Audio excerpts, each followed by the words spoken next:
yan? Sa Mulberry po, ikaw po. Ay, doon din ako. Tara, sige po. Para magkasama po tayo mag-inis. Oo. Ang init po. Oo. Uso ka tayo ngayon. Oo. Galing. Galing nila sa pa. Good morning po. Good morning po. Good morning po.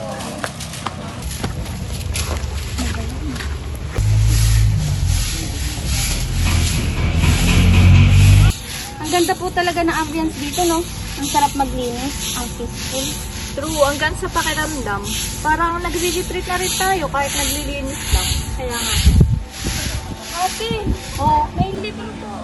Kunin mo, te. Una tayo, baka importanteng journal yan or what? Tapos, nandun nakalagay pa din yung crush niya. Baliw. Ako na nga. Ano ba to?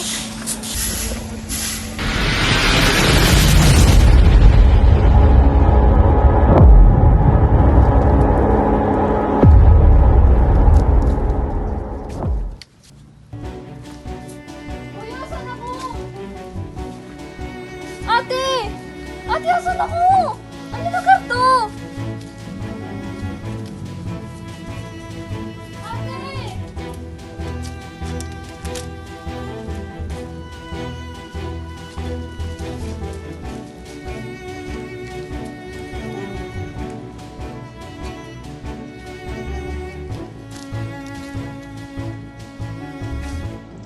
Kuya, asan ako? Ano lugar to? Ano ka ba?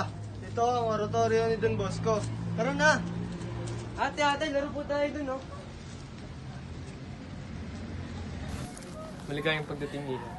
Ito ang lugar ng mga kabataan kung saan may pagmamahal, pananampalataya at saya.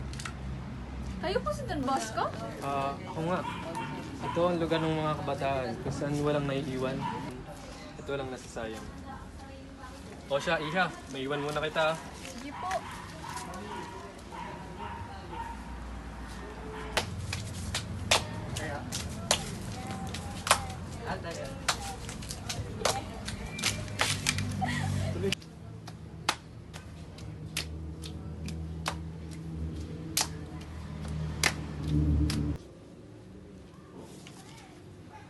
Muyo po yun dyan.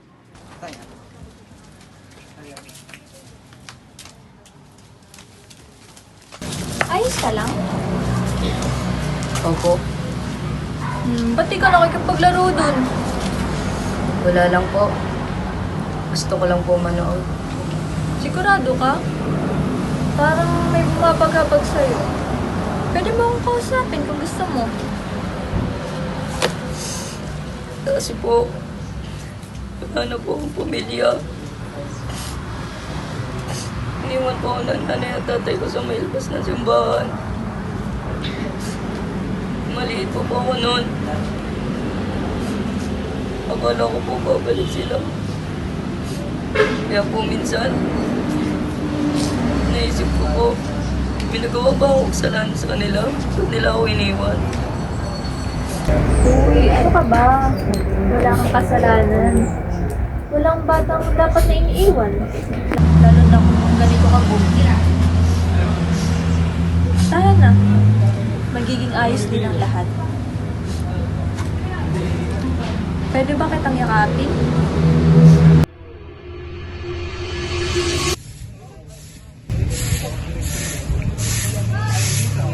Uy, ate, ano ginagawa mo dyan? Nakatulala ka na. Tara na, baka mapagalitan pa tayo ng course. Oh? Kung noon ang oratorio ay isang bakuran ng laro, panalangin at pagkalinga, ngayon ito'y buhay sa puso ng kabataang naglilingkod. Noon si Don Bosco ang gabay, ngayon tayo ang patuloy na tinig at kamay sa bawat COA, LOA, LCG, Juventus, choir at musicians ay buhay pa rin ang pangarap niya na ang bawat kabataan ay mahalaga. Ang kabataan ay hindi lamang pag-asa ng bayan.